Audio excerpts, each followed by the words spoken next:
আমার mental health ভাইয়া এতই ডিস্টার্ব, ওদের কারণে ডিস্টার্ব হওয়ার কোনো অপশনই নাই। মানে পুরা ক্রেডিট গোস টু আমার দুইটা এক্স হাজবেন্ড। মানে আমি ওদেরকে অনেক ক্রেডিট দেই আমার জীবনের আজকের অবস্থানের পেছনে। হ্যাঁ, যে ওরা আমাকে এরকম গেরিলা ট্রেনিং দিয়েছে, মানে দুইজনই মানে মহান থেকে মহান আর কি। মানে যা ওনারা আমার সাথে করেছেন, ও আমাকে নিয়ে খুবই প্রাউড, সে খুবই গর্বিত যে তার মা এত ভালো ভালো কাজ করছে এবং সবাই তাকে চিনে, সবাই তাকে পছন্দ করে। কিন্তু সে আবার আমাকে নিয়ে ফ্রাস্ট্রেটেড, কারণ হচ্ছে এরকম মা ও চায় না, এরকম বিপ্লবী বিদ্রোহী মা। তুমি গরিব হওয়া কেন চুজ করো? তুমি নিজে তো গরিব হওয়াই, আবার বয়ফ্রেন্ডও চুজ করো গরিব। মানে ও বেচারা অনেক জীবনে দুঃখ ওর এটা নিয়ে, যে তুমি কেন এরকম। তোমার রানিং বয়ফ্রেন্ড গরিব নাকি? আমার সব বয়ফ্রেন্ড গরিব, আমার জামাইরাও গরিব ছিল আনফরচুনেটলি। যেমন ধরেন হাদি যখন মারা গেল, মানে করা হলো, ভুল বললাম, মারা গেল না, যখন তাকে করা হলো, হাদির অনেক কথার সাথে কিন্তু আমি একমত না, কিন্তু আমি কিন্তু প্রচন্ড পছন্দ করতাম ছেলেটাকে।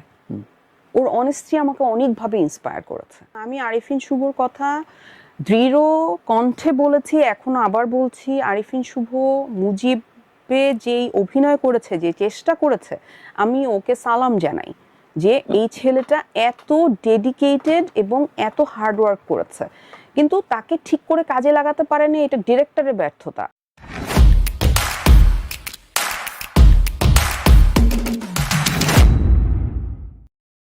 অধন, স্বাগতম। আপনার তানভীর তারেক, কেমন আছো? আমি ভালো আছি, আপনি কেমন আছেন?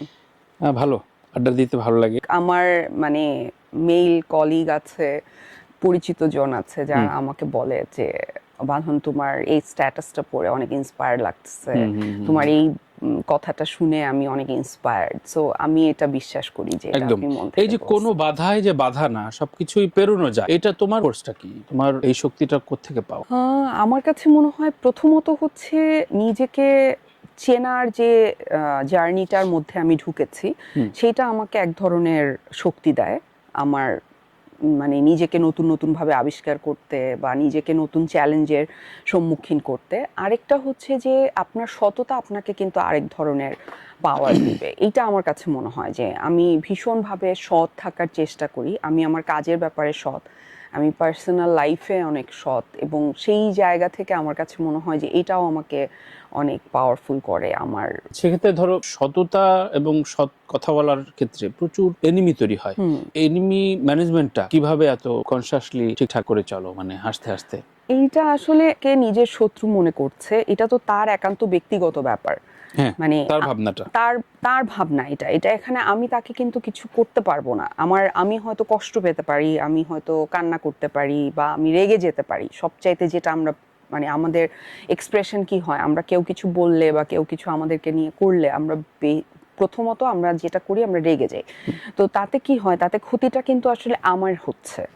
যে আমার সাথে এগুলো করছেন তার চাইতে যা আমার ক্ষতি বেশি হচ্ছে, বিকজ সে চেয়েছিল যে আমি যাতে রেগে যাই বা আমাকে যাতে এফেক্ট করে বা ওই সাবজেক্টে ইনভলভ হই। হ্যাঁ, তো যখন আমি আসলে এটা করছি না, সেইটা তাকে আসলে ভীষণভাবে আঘাত করে।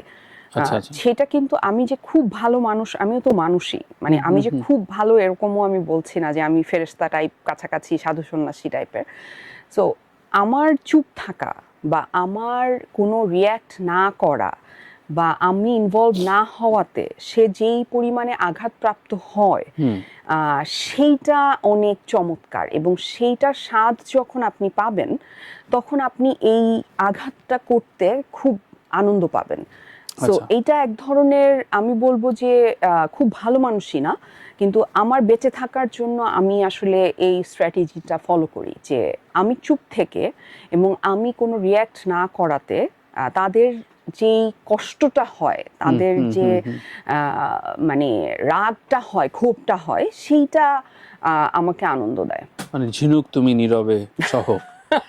প্রথমে আমি ভূমিকাতে বললাম যে বিভিন্ন সময়ে প্রাসঙ্গিক থাকে। দুই ধরনের শিল্পী থাকে সমাজে, যে সমাজ শুধুমাত্র নিজের কাজে নিজের পেমেন্টটা, নিজের বৈষয়িক বিষয় কতটা ইয়ে হবে, হয়তো প্রেম 4টা 5টা করলো, আত্মকেন্দ্রিক।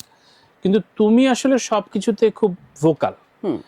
তো এটা কি কখনো মনে হয় যে না, এত ভোকাল হয়ে আমার লাভটা কি, একটু ব্যাকফুটে থাকলে ভালো হতো? তোমার পরিবার, তোমার বন্ধু বান্ধব কি কখনো বলে, মানে কখনো মনে হয় যে না ঠিক আছে, নাকি তুমি এমনই?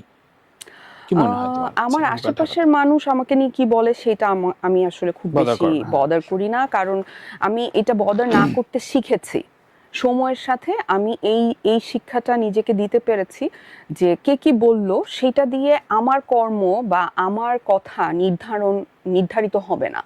সো আমার কথা, আমার কাজ নির্ধারিত হবে আমার বুদ্ধি, আমার শিক্ষা, আমার মনন, এগুলো দিয়ে। সো এখন আমার আশেপাশে সবাই বলে আমি যা করি সব ভুল। সব ভুল সেইটা ধরেন জীবনের প্রথম থেকে, ছোটবেলা থেকে, মানে আমি ছোটবেলা থেকে বড়ই হয়েছি এটা শুনে শুনে যে এটা কি করলা বাঁধন, এটা তো করা ঠিক হইলো না। বিকজ আমি যখন যেটা করি তখন সেটা সবাই করে এরকম কাজ আমি খুব একটা কখনো করি নাই। আমি সবসময় এমন কিছু করছি যেটা কেউ করে নাই আগে বা করার চেষ্টাও করে নাই, কিন্তু আমি ওটা করে ফেলছি। তো তখন কি হয়, সবার কাছে ওইটা ধাক্কা লাগে, কিন্তু সময়ের সাথে আবার ওই মানুষগুলো আমাকে বলে যে ও আচ্ছা তুমি এটা করছিলা, তুমি তো মানে দারুণ একটা কাজ করছো। তো আমার কাছে মনে হয় যে মানুষ কি বললো না সেইটার চাইতে অনেক ইম্পর্টেন্ট যে আমি আসলে কিভাবে কোনো একটা জিনিসকে প্রসেস করছি বা ডিল করলাম। হ্যাঁ, এটা অনেক ইম্পর্টেন্ট। এই জন্য ভাইয়া এর জন্য আপনার কি করতে হবে, আপনার কিন্তু প্রচুর পড়তে হবে, প্রচুর জানতে হবে, আপনার বড় বড় মানুষকে ফলো করতে হবে। আপনি আমাকে বলছিলেন না যে অনেক আর্টিস্ট আছে যে তার নিজের মধ্যে সীমাবদ্ধ থাকে এবং সে মনে করে যে কোনো কিছু নিয়ে কথা বলাটা তার দায়িত্বের মধ্যে পড়ে না। কিন্তু আমি বিশ্বের বহু বড় বড় ডিরেক্টর, প্রডিউসার, আর্টিস্টদেরকে দেখেছি যারা বেসিকলি তাদের জায়গা থেকে সোসাইটিতে ইম্প্যাক্ট রাখে ভীষণ, এবং সেই ইম্প্যাক্ট যারা রাখেন তাদেরকে আলটিমেটলি গিয়ে মানুষ মনে রাখেন, শুধু তাদের কাজের জন্য না, তাদের অ্যাক্টিভিটিজের জন্য।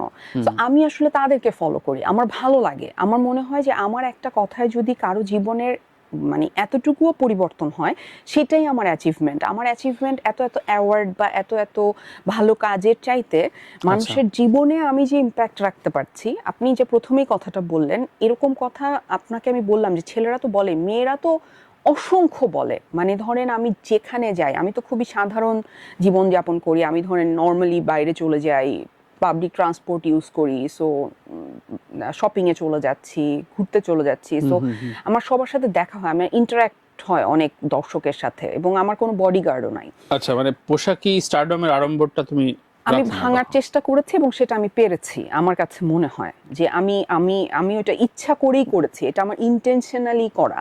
যে আমি চাই নাই যে আমাকে কেউ মনে করবে যে ও হচ্ছে আকাশের তারা, ওকে ছোঁয়া যায় না, বা ওর জীবনটা এরকম ফ্যান্টাসি। মানে আমার মনে হচ্ছে আমার জীবনটা আরেকটা সাধারণ মেয়ের জীবন যাতে কানেক্ট করতে পারে আমার জীবনের সাথে, এবং সেটা আমি সফল হয়েছি। সো সেইটাতে আমি অনেক হ্যাপি ভাইয়া, এবং এটা নিয়ে আমার কোনো দুঃখ নাই। সবসময় প্রাসঙ্গিক থাকা, ধরা যাক সর্বশেষ যে ছায়ানটে দাঁড়ানো নিয়েও হয়তো তোমার কলিগ বেশ কয়েকজন লিখলো, এবং আমি দেখেছি প্রতি 2 সপ্তাহ অন্তর অন্তর তুমি ওদের সাবজেক্ট, সেটা হয়তো নাম লিখে বা না লিখে, তো এগুলো নিশ্চয়ই তোমার কানে যায় বা অনেকে স্ক্রিনশট পাঠায়, তোমার কাছেও পড়ে, কিন্তু বুঝে বললো যে চুপচাপ থাকা, কোনো প্রতিক্রিয়া না জানানো, কখনো ডিস্টার্ব হয় না? মানে মানসিকভাবে মেন্টাল হেলথে অসুবিধা হয় না? যে আমার মেন্টাল হেলথ ভাইয়া এতই ডিস্টার্ব, ওদের কারণে ডিস্টার্ব হওয়ার কোনো অপশনই নাই। মানে পুরা ক্রেডিট গোস টু আমার 2টা এক্স হাজবেন্ড। মানে আমি ওদেরকে অনেক ক্রেডিট দেই আমার জীবনের আজকের অবস্থানের পেছনে। গেরিলা ট্রেনিং দিয়েছে, হ্যাঁ, যে ওরা আমাকে এরকম গেরিলা ট্রেনিং দিয়েছে, মানে দুইজনই মানে মহান থেকে মহান আর কি। মানে যা ওনারা আমার সাথে করেছেন, এরপরে মানে আর কিছু করার এখন বাকি আছে শুধুমাত্র করে ফেলা। মানে এইটা ছাড়া যে শুট করে দিল কিংবা এসে ফেললো, এইটা করা ছাড়া মানে বাকি আর কিছু রাখেন নাই তারা দুইজন। সো তাদের কাছে আমি অনেক গ্রেটফুল যে তারা আমাকে আজকে বাঁধন হতে অনেক হেল্প করেছে। এবং আমি এটা মিন করে বলছি, মানে এটা মানে এরকম না যে আমি এটা মানে সার্কাজম করছি বা আমি মানে জাস্ট তাদেরকে ছোট করার জন্য বলছি, বাট তারা আমাকে ভীষণভাবে মানে আমাকে হেল্প করেছে আজকের বাঁধন হতে। বাংলাদেশ নিয়ে এখন তোমার ভাবনাটা কি? মানে কোন অবস্থানে আছে তোমার ভাবনায় বাংলাদেশটা এখন? আমাদের যে অন্তর্বর্তীকালীন সরকার যেভাবে কাজ করছে, সেভাবে বাংলাদেশের যে সিচুয়েশন আসলে তৈরি হয়েছে রিসেন্ট মানে গত 1-1.5 বছরে, সেটা ভয়াবহ। তো এখন ভবিষ্যতের বাংলাদেশে আমি মনে করি যে একটা নির্বাচিত সরকার হয়তো এর চাইতে ভালো পারফরমেন্স করবে, এই আশাটা আমি করতে চাই। সো আমি খুবই আশাবাদী যে ফেব্রুয়ারির যে ইলেকশনটা হবে সেটা আসলে সুষ্ঠু হবে, কারণ আমি আসলে সুষ্ঠু নির্বাচন হয়নি এরকম নির্বাচনের সাথে সম্পৃক্ত ছিলাম। সো আমি জানি যে কিভাবে আসলে এই মেকানিজমগুলো হয়, কিভাবে ইঞ্জিনিয়ারিংগুলো হয়, আমি দেখেছি নিজের কাছে, একদম কাছে থেকে। সো আমি চাই না যে এরকম কিছু ঘটনা এইবার ঘটুক। আমি চাই এইবার একটা নিরপেক্ষ, সুষ্ঠু, শান্তিপূর্ণ নির্বাচন হোক এবং একটা নির্বাচিত সরকার মেবি এই সরকার যেরকম পারফর্ম করেছে তার চাইতে বেটার পারফরমেন্স করবে। আর আমাদের দেশের সার্বিক যে সিচুয়েশন, আমাদের জাতিগতভাবে আমাদের আসলে অনেক কিছু চেঞ্জ দরকার, মানে যেইটা আসলে রাতারাতি পরিবর্তন হওয়া সম্ভব না, সেটা যেই সরকারই আসুক না কেন। সেটা আমি এই অন্তর্বর্তীকালীন সরকারকে কিন্তু ব্লেম করতে পারবো না, বিকজ আপনার এক রাতের মধ্যে হয়তো মানে মানুষগুলো পরিবর্তন হয়েছে, বাট সিস্টেম ওইটাই রয়ে গেছে। আর শুধু মাথার মানুষগুলো চেঞ্জ হয়েছে, কিন্তু ভিতরের যে মানুষগুলো ছিল তারা তো ওই মানুষগুলোই রয়ে গেছে, তারা তো ওই করাপ্টেড সিস্টেমটাকেই আসলে মানে ধারণ করে। সো আপনি তাদেরকে কিভাবে ঠিক করবেন, সময় লাগবে। এই বিষয়টায় আমার মনে হয় যে প্রচুর কাজ করা দরকার। যেই আসুক তার প্রচুর কাজ করতে হবে, মানে দেশের মানুষের মানসিক অবস্থার পরিবর্তনটা সবার আগে জরুরি। যেমন ধরেন হাদি যখন মারা গেল, মানে করা হলো, ভুল বললাম, মারা গেল না, যখন তাকে করা হলো, হাদির অনেক কথার সাথে কিন্তু আমি একমত না, কিন্তু আমি কিন্তু প্রচন্ড পছন্দ করতাম ছেলেটাকে। ওর অনেস্টি আমাকে অনেকভাবে ইন্সপায়ার করেছে। আমরা দেখেছি, তুমি যদিও এটার ব্যাখ্যা দিয়েছো এর আগে আমার একটা শোতে, যে আওয়ামী লীগের হয়ে তুমি ক্যাম্পেইন করেছো। এখন কোন দলের বাঁধন, কোন দলের ট্রাকে উঠবে, কোন দলের জায়গায় ক্যাম্পেইন করবে, এটা একটু কনফিউশনের জায়গা তৈরি হচ্ছে। হ্যাঁ ঠিক আছে, প্রত্যেকটা জায়গায় প্রতিরোধ করছে, প্রতিবাদ করছে। ছায়ানটের সাথে সাথে আগ বাড়িয়ে তুমি আর সায়ান খুব সিগনিফিকেন্টলি গিয়েছো, সেটা নিয়ে অনেকে মকারি করার চেষ্টা করেছে। তার মানে নতুন ভাবে নতুন কোন দলের ক্যাম্পেইনে তুমি আর কনসাসলি যেতে চাও না, নাকি দেখতে চাও? আমি যেতে চাই না। আমি তখন গিয়েছি কেন, আমি আপনার কাছে ব্যাখ্যা করেছি যে এটা আমার প্রয়োজনে গিয়েছে এবং আমি অলমোস্ট তাদেরকে ব্যবহার করেছি। সো ব্যবহার করেছি আমার বাচ্চার ভার্ডিক্ট পাওয়ার জন্য। সো আমার অতটুকুই দরকার ছিল, আমি সেটা পেয়েছি, আমি তাদের কাছে গ্রেটফুল, ওই সরকারের কাছে। আচ্ছা, কিন্তু এটা শিল্পী সুলভ আচরণে তুমি যাওনি, তোমার একটা হ্যাঁ আমার প্রয়োজনে, না আমি আমার প্রয়োজনে গিয়েছি এবং আমি কোনো ভিকটিম কার্ড প্লে করতে চাই না যে আমি অসহায় ছিলাম। আমি জেনে বুঝে গিয়েছি, কারণ আমি এই দেশে টিকে থাকার জন্য আমার কাছে মনে হয়েছে যে এটার আর কোনো বিকল্প নাই।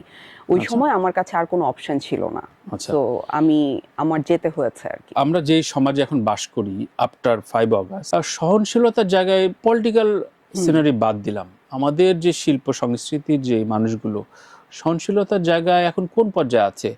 যেই দলই আসুক, দল পাল্টাক বা আগামী 10 বছরের সমাজটায় কি আমাদের ক্রোধ কি কমবে, এই যে পারস্পরিক ক্রোধগুলা?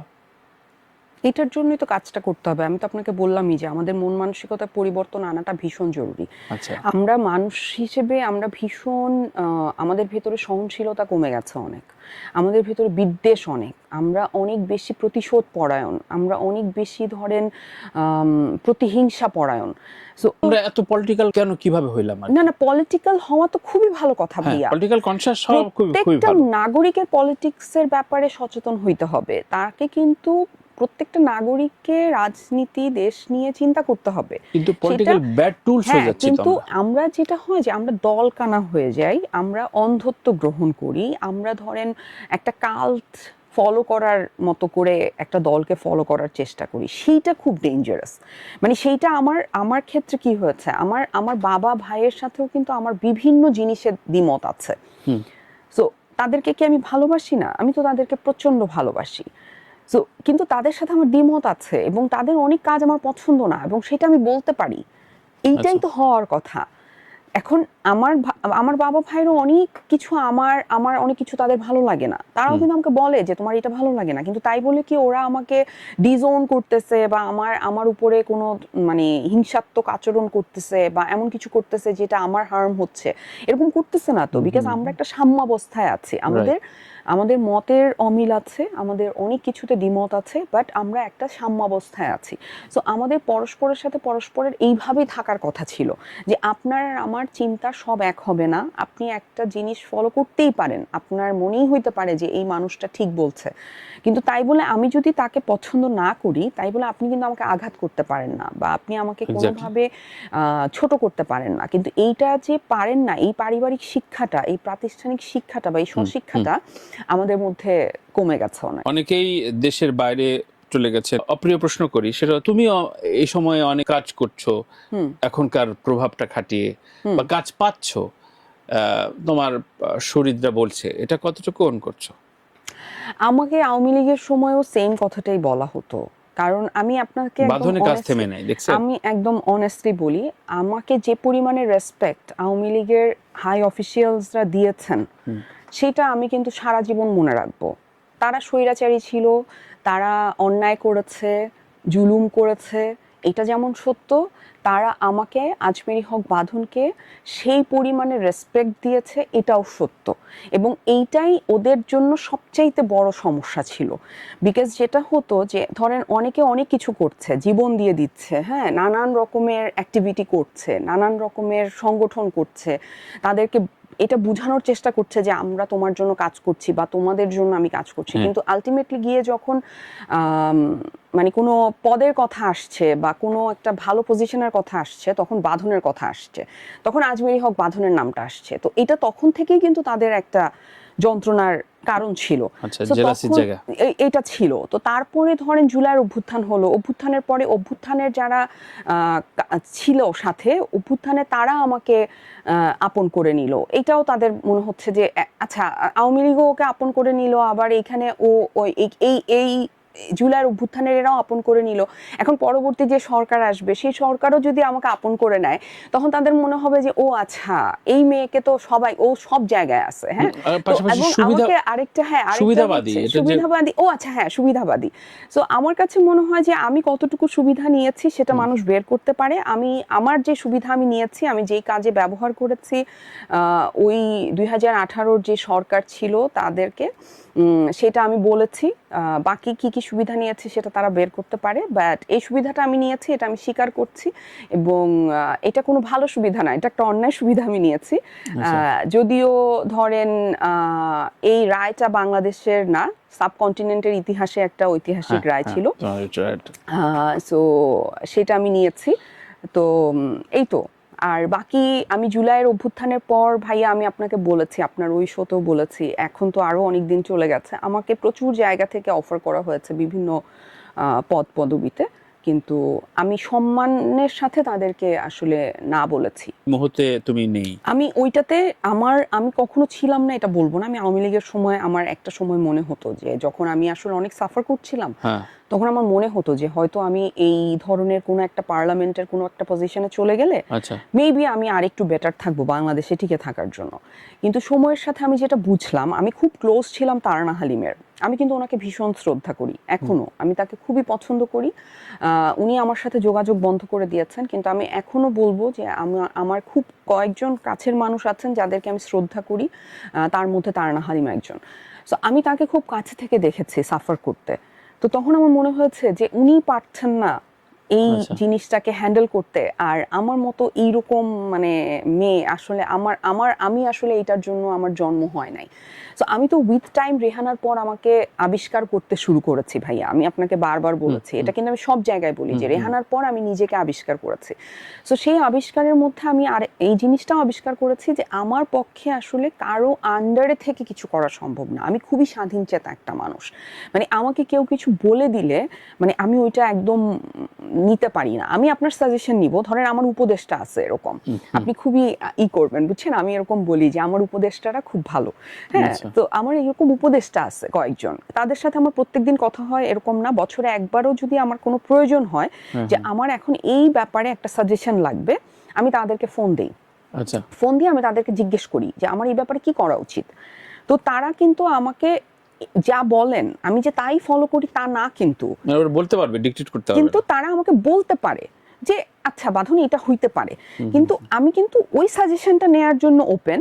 বাট আপনি এসে আমার গায়ের উপরে এসে বললেন যে তোমার তো এটা করা উচিত হয় না, এটা তো বলা উচিত হয় না, I don't care at all. মানে আপনি আচ্ছা। কি বলতেছেন আমার আমার কানে ঢুকবেই না, বিকজ আপনি আমার লাইফের প্রয়োজনীয় কেউ না আসলে। তো যে প্রয়োজনীয় আমি তাকে মূল্য দিতে জানি, তো তখন সো যেটা আসলে যে তুমি বিগত দলে ক্যাম্পেইন করেছো একটা বিশেষ প্রয়োজনে, সেটা এর আগেও ক্লিয়ার করেছো আমাদের শোতে। এবারের আগামী নির্বাচনে কোনো দলের পক্ষে তুমি থাকছো না। সরকার গঠন হবার পর যদি কোনো একটা অফার আসে বা তখন যদি মনে হয় যে না ঠিক আছে আমার এখন ইনভলভ হওয়ার সময়, তখন কি আবার মত পাল্টাবে কিনা শুনে নিই। আপাতত মনে হয় না মত পাল্টাবো, কিন্তু মানুষ তো পরিবর্তনশীল, মানুষের কখন কি মনে হয় আমি জানি না। বাট আমি যে স্টেটে এখন আছি তাতে আমার মনে হয় না যে আমার এই ডিসিশন চেঞ্জ হবে যে আমি আসলে পলিটিক্যালি কোথাও ইনভলভ হতে চাই। এমনি এই যে সম্পর্কের জায়গায় তোমার কাছে কতটা বিচ্ছিন্ন মনে হয়েছে? মানে সবাই সবার জায়গা থেকে বিচ্ছিন্ন হয়েছে কিছুটা। বছরখানেক আগে খুব ভালো সম্পর্ক ছিল, এখন তার সাথে যে তারানা হালিমের কথা যেটা বললা, এরকম কতজন মানুষ? আমার সাথে তো অনেক, কারণ আমার সাথে সবার অনেক ভালো সম্পর্ক ছিল। মানে এটা আমি এখনো, এবং আমি যাদেরকে আমি রেসপেক্ট করতাম আমি তাদেরকে এখনো রেসপেক্ট করি। মানে তার মধ্যে তারানা হালিম একজন রুহেল ভাই আছেন। রুহেল ভাইকে আমি ভীষণভাবে পছন্দ করি। উনি আমাদের ইন্ডাস্ট্রির জন্য অনেক করেছেন। সো মানে আমি মনে করি যে ওনার অবদান আমরা ভুলতে পারবো না, এবং আমার সিনেমা রেহানার সময় উনি অনেক সাপোর্ট করেছেন, এটা তো আমি কখনো ভুলবো না। শিল্পী সত্তা আসলে রাজনীতিতে বিভাজিত হয়ে যায়, আর কোনো কিছুতে না। না না, সবকিছুতে ভাই। মানে প্রবলেম তো আপনি তো বুঝতেছেন না, রাজনীতি তো আপনি উপর দিয়ে দেখতেছেন, ভিতরে তো কাজ আছে, সোশ্যাল স্ট্যাটাস আছে। আপনি সোশ্যাল স্ট্যাটাসও চিন্তা করেন না। আজকে বাঁধনের যে পজিশন, সেই পজিশনটা অন্য কারো নাই বলেই তো তাদের এই প্রবলেমটা হচ্ছে। আপনি কমপ্লেক্সে ভুগছে। ডেফিনেটলি আপনি চিন্তা করেন আমি কেন এত স্বাধীন, বিকজ আমার কোনো কমপ্লেক্স কাজ করছে না। আমার মনে হচ্ছে না যে আমি ওর চাইতে আল্লাহ ও এটা করে ফেলছে আমি কেন করতে পারলাম না, বিকজ আমি অনেক কিছু করে ফেলছি আসলে। তো এখন ওরা যে করতে পারছে না এটা নিয়ে ওদের কমপ্লেক্স কাজ করছে। তো ওরা মনে করছে যে এই দলকে সাপোর্ট করতেছি, এটা করেও যদি কিছু একটা হয়। কিন্তু সেই দলও যখন আমাকেই বলছে যে তুমি পদ পদবিতে আসো, তখন তো এটা খুবই কষ্টের আসলে। এটা আমার কাছে মনে হয়, এটা আমি হলেও খুবই আপসেট হতাম যে আমি এত কিছু করছি, আমাকে বাদ দিয়ে যে আসলে খুব একটা কিছু করছে না, আতেল আতেল কথা বলে ঘুরে বেড়াচ্ছে, হ্যাঁ কানজে চলে যাচ্ছে, এই করতেছে, আবার শিক্ষিত, মানে এর পাত্তা দিচ্ছে, আমরা যে জীবন দিয়ে দিচ্ছি পাত্তা দিচ্ছে না, এটা তো কষ্টের ব্যাপারটা। আবার বিভিন্ন সময় কথা পাল্টে গেছে, তুমি এটা ব্যাখ্যা দিয়েছো, ঠিক আছে ওই সময় ভাবনাটা ছিল। তুমি একবার জামাত ইসলামের আমিরের খুব প্রশংসা করেছিলে, আমি এখনো করছি। এরপরে আবার জামাত ইসলাম সম্পর্কে বললে না এই সরকার আমি চাই না। না না, আমি বলি জামাত ইসলামের আমিরের প্রশংসা, আমি এটা একটু ক্লিয়ার করি, কারণ আমি ওনার কথা আমি অবশ্যই পছন্দ করি। আমার ওদের দলের যে সাংগঠনিক অবস্থা সেটা আমাকে খুবই ইমপ্রেস করেছে, যে তারা আসলে এতভাবে মানে ওয়েল অর্গানাইজড, হ্যাঁ, এবং প্রত্যেকে খুব ভালো করে কথা বলেন, সেটা আমাকে মুগ্ধ করেছে। কিন্তু আমি ডেফিনেটলি এইরকম কোনো দল বাংলাদেশের পাওয়ারে আসবে আমি চাই না, যে বাংলাদেশের স্বাধীনতা যুদ্ধের বিপক্ষে ছিল, এবং যে এত বেশি নারীর ব্যাপারে, নারীর স্বাধীনতা, নারীর অধিকারের ব্যাপারে এত বেশি সংকীর্ণ মনা। সো এই ঘটনার পরে তার কথা আমার ভালো লাগতেই পারে, কিন্তু তাকে আমি পাওয়ারে নাও চাইতে পারি। এই প্র্যাকটিসটাই আমাদের এখানে দরকার আমার কাছে মনে হয় তানভীর ভাই। মানে আপনি যাকে অপছন্দ করেন তার সব অপছন্দ করতে হবে, মানে তাকে সারাক্ষণ গালি দিতে হবে, এটার কোনো দরকার নাই তো। আপনার তার অনেক কিছু ভালো লাগতে পারে, কিন্তু আপনি কি চান না এটা স্পষ্ট হওয়াটা জরুরি আমার মনে হয়। রাইট, মানে সোসাইটিতে বিলং করছি, কিন্তু কোন একটা রাজনৈতিক দলের নেতা মারা গেল, তাকে আমি শ্রদ্ধা জানাতে পারবো না, আমি অন্য দলকে পছন্দ করি বলে, এই যে একটা মানে একটা ডিলেমা। এটা যেমন ধরেন হাদি যখন মারা গেল, মানে করা হলো, ভুল বললাম, মারা গেল না, যখন তাকে করা হলো, হাদির অনেক কথার সাথে কিন্তু আমি একমত না, কিন্তু আমি কিন্তু প্রচন্ড পছন্দ করতাম ছেলেটাকে। ওর অনেস্টি আমাকে অনেকভাবে ইন্সপায়ার করেছে। ও কিন্তু অনেক সৎ ছিল। সো ওর কথা মানে ওর কথার অনেক মতের সাথে আমি একমত না, ওর অনেক কথার সাথে একমত না, ওর অনেক গালির সাথে একমত না, কিন্তু আমার ওর ট্রান্সপারেন্সিটা আমার পছন্দ।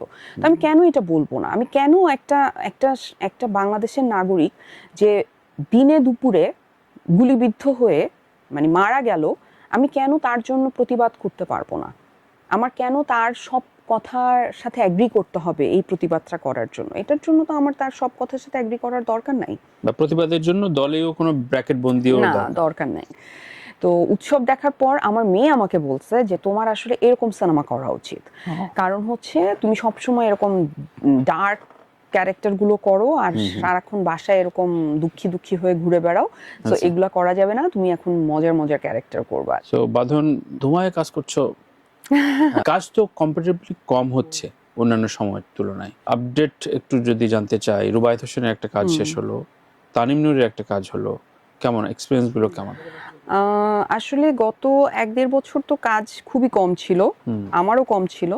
আমি রেজওয়ান শাহরিয়ার সুমিতের একটা কাজ করেছিলাম 2024-এর মার্চ এপ্রিলের দিকে। তো ওই সিনেমাটা রটারডাম ইন্টারন্যাশনাল ফিল্ম ফেস্টিভ্যালে ওয়ার্ল্ড প্রিমিয়ার হচ্ছে, আমরা যাচ্ছি, একটা কম্পিটিশনে ওটা সিলেক্টেড হয়েছে। তো ওইটার জন্য আমি যাব জানুয়ারিতে 30 তারিখে ইনশাআল্লাহ রটারডাম যাচ্ছি। ভিসা হয়ে গেছে, সো খুবই খুশি। ফিল্ম নিয়ে যাব, ফিল্ম নিয়ে ফেস্টিভ্যালে যাওয়ার আলাদা মজা। সো রেজওয়ান শাহরিয়ার সুমিতের মাস্টার, তারপর আমাদের রুবায়েত হোসেনের দ্য ডিফিকাল্ট ব্রাইড। তো এইটাও ভীষণ ইন্টারেস্টিং একটা কাজ। এটা আমি করেছি জুলাইয়ের অভ্যুত্থানের পর, মানে খুবই একটা ক্রিটিক্যাল সময়ে, তখন ঠিক পরপরই। সো তখন আমাদের কাজটা মানে কিভাবে করব, কোথায় করব, এগুলো নিয়ে একটা কনফিউশন। একেবারে গোপনে শুটিং কেন? মানে গোপনে না, ও তো মানে সাদ গেরিলা শুট করে, সো মানে এরকমই, মানে এরা যারা ইন্ডিপেন্ডেন্ট ফিল্ম বানায় তারা বেসিক্যালি এত প্রচারণায় বিশ্বাসী না। সো সুমিতের ফিল্মটাও তো কেউ জানতো না, এটা তো যখন ফেস্টিভ্যালে গেল তখনই জানলো। সো রুবায়েতেরটাও তাই, খুবই ভালো একটা কাজ, মানে আমি খুবই হ্যাপি যে আমি এরকম একটা কাজের সাথে আসলে সম্পৃক্ত হতে পেরেছি। এবং আমার ধারণা, আমি যেহেতু ফিল্মে কাজ করি এবং আমি যেই ফিল্মে কাজ করেছি সেগুলো অনেকগুলোই ফেস্টিভ্যালে গেছে বা যাচ্ছে, এবং সবচাইতে ভালো ফেস্টিভ্যালটাই গেছে, কানস ফিল্ম ফেস্টিভ্যালে। সো আমার ধারণা যে এইটা মানে রেহানা মারিয়াম নূরের চাইতেও ভালো কোনো ফেস্টিভ্যালে যাবে বলে আমার ধারণা। আর তানিম নূরের একটা সিনেমা করছি যেটা ঈদে আসবে ইনশাআল্লাহ, বনলতা এক্সপ্রেসটা মানে খুবই মজার একটা কাজ। আমি খুবই মুগ্ধ ওদের টিমের সাথে কাজ করে। আপনার উৎসব তুমি আগ্রহটা বেড়েছে? আমার তানিমের সাথে কাজ করার ইচ্ছা আরো 2-3 বছর আগে থেকে, আমি ওকে বলেই যাচ্ছি। ওর সাথে আমার 2-1টা কাজের কথাও হয়েছিল, কিন্তু আলটিমেটলি ওইটা এক্সিকিউট করা হয় নাই। তো উৎসব দেখার পর আমার মেয়ে আমাকে বলছে যে তোমার আসলে এরকম সিনেমা করা উচিত, কারণ হচ্ছে তুমি সবসময় এরকম ডার্ক ক্যারেক্টার গুলো করো আর সারাক্ষণ বাসায় এরকম দুঃখী দুঃখী হয়ে ঘুরে বেড়াও, তো এগুলা করা যাবে না, তুমি এখন মজার মজার ক্যারেক্টার করবা। সো তানিম যখন বলছে, সাথে সাথে আমার মেয়ে বলছে তুমি অবশ্যই এই সিনেমা করবা। তো তানিম আমাকে একদম লাস্ট মোমেন্টে বলছে, বাট আমি আসলে এরকম একটা সিনেমার সাথে থাকতে চেয়েছি। মানে হয় না যে আমি জানি সিনেমাটা ভালো হচ্ছে, এবং আমি যখন স্ক্রিপ্টটা পড়লাম, অসাধারণ একটা স্ক্রিপ্ট করেছে স্বাধীন আর সামিউল নামে 2টা ছেলে, আর অসাধারণ একটা টিম। মানে আমি বিশাল ভারদ্বাজের টিমের সাথে কাজ করে খুব মজা পাইছিলাম, যে এরকম একটা ওয়েল অর্গানাইজড সেরকম একটা সেট আমি এখানে পেয়েছি। কারণ ওই রকম একদম সেট বানিয়ে, মানে এফডিসি তে এরকম সেট আমি জানি না আগে হয়েছে কিনা। মানে বিশাল, ওইটা সিনেমা হলে মানুষ দেখলে বুঝবে যে বিশাল আয়োজনের সেট হয়েছে, বিশাল আয়োজনের শুটিং হচ্ছে। সো এবং সবাই জান প্রাণ দিয়ে অ্যাক্টিং করছে, মানে প্রতিটা ক্যারেক্টার যে পাসিং দিচ্ছে সেও খুব ভালো করছে। তো এইটা খুব ইম্পর্ট্যান্ট আমার মনে হয় একটা কাজের জন্য। আর আরেকটা কাজ করছি, ওইটা যখন রিলিজ হবে তখন বলা যাবে, ওইটা সিনেমা না, বাট আরেকটা কাজও করছি, এক্সক্লুসিভ কাজ আসছে, মানে হ্যাঁ ইনশাআল্লাহ, যেটাতে একজন শিল্পী মোটামুটি ভালো থাকতে পারে। হ্যাঁ, আমি ওইটুকুই চাই, আমি ভালো থাকতে চাই, যেটাকে পড়াইতে চাই, আর হচ্ছে এমন কিছু কাজ করতে চাই যে কাজগুলোর জন্য মানুষ আমাকে মনে রাখবে। অভিনয় চলছে, পাশাপাশি বিভিন্ন জায়গা থেকে যেহেতু তুমি অনেক অর্থকড়ি পাচ্ছ।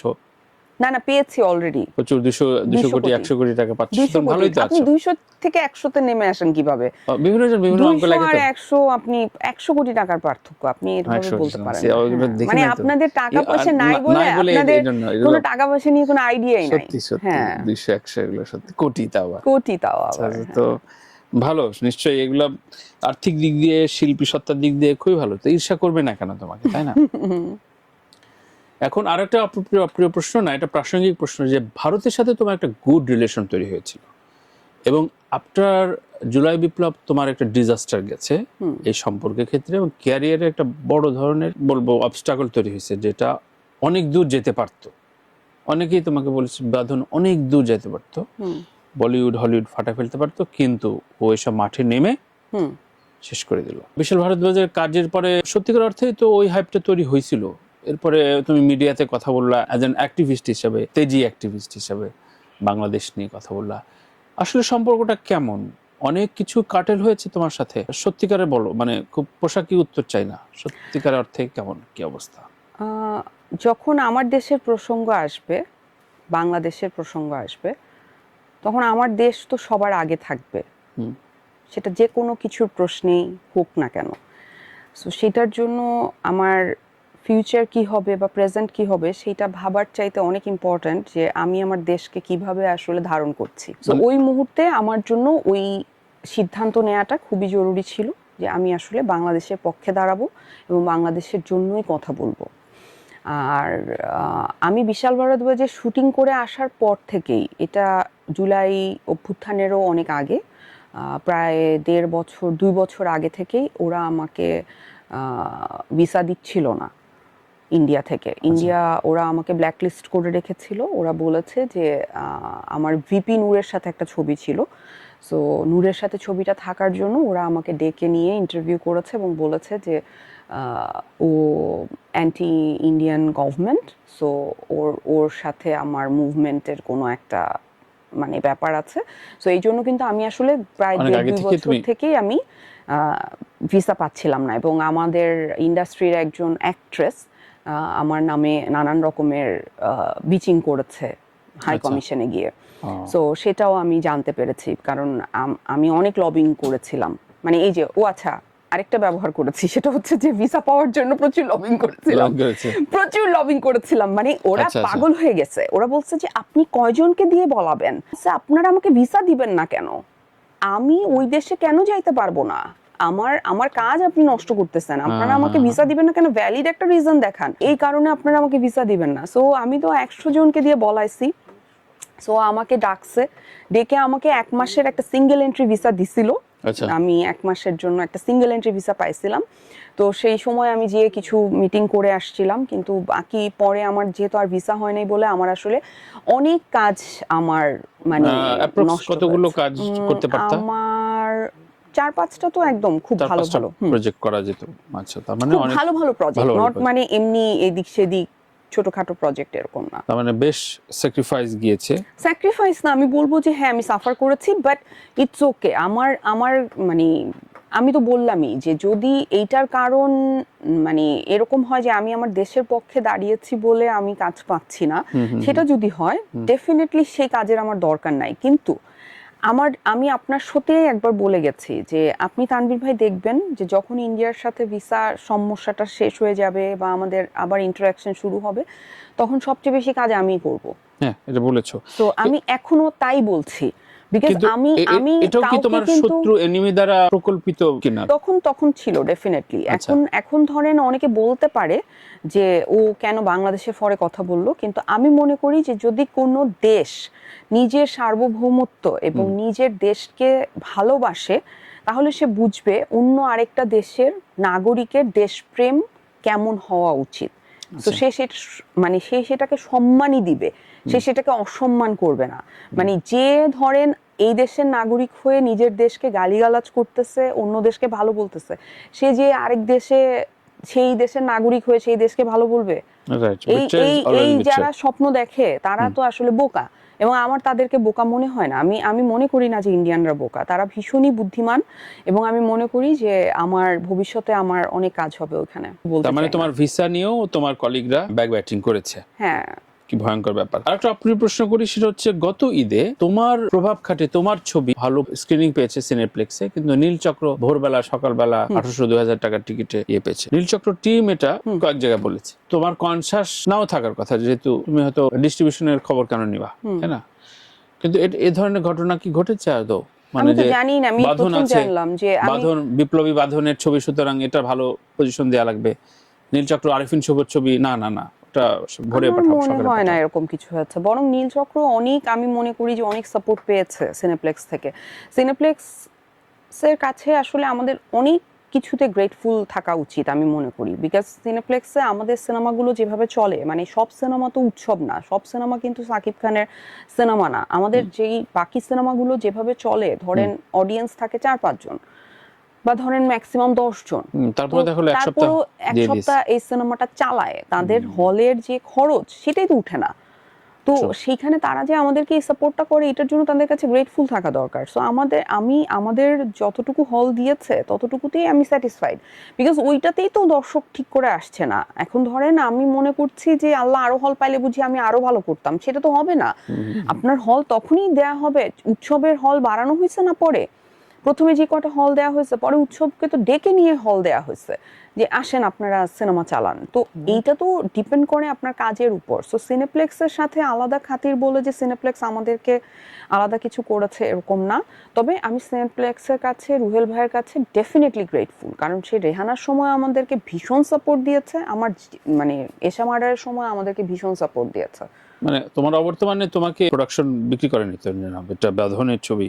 আমার মনে হয় না এটা কি সুতরাং সম্ভব। এটা আমার ডিরেক্টর প্রোডিউসার, আপনি জানেন তাদের, আপনি জানেন আপনি এটা। জানেন তাদের পজিশন। আমি আরিফিন শুভর কথা দৃঢ় কণ্ঠে বলেছি, এখনো আবার বলছি, আরিফিন শুভ মুজিবে যেই অভিনয় করেছে, যে চেষ্টা করেছে, আমি ওকে সালাম জানাই যে এই ছেলেটা এত ডেডিকেটেড এবং এত হার্ড ওয়ার্ক করেছে, কিন্তু তাকে ঠিক করে কাজে লাগাতে পারেনি, এটা ডিরেক্টরের ব্যর্থতা। শরফ আহমেদ জীবন নিজে বললো যে আমি একটা চক্রের মধ্যে পড়ে গেছিলাম, যে আমার ছবি আসছে, সবাই বলছে এটা উপদেষ্টার লোকের ছবি, মোস্তফা ফারুকীর, যেহেতু ওনাদের একই ব্যাচের এবং ভাই ব্রাদারদের, ওইটা হওয়াতে ওনার পেছনে আরো লোকজন লাগছে পেছনে, যে না ওর ছবিটাকে, ফিল্মি পলিটিক্স নাই কিন্তু এইগুলা মুখরোচক আলোচনা আছে, প্রশ্ন প্রসঙ্গ।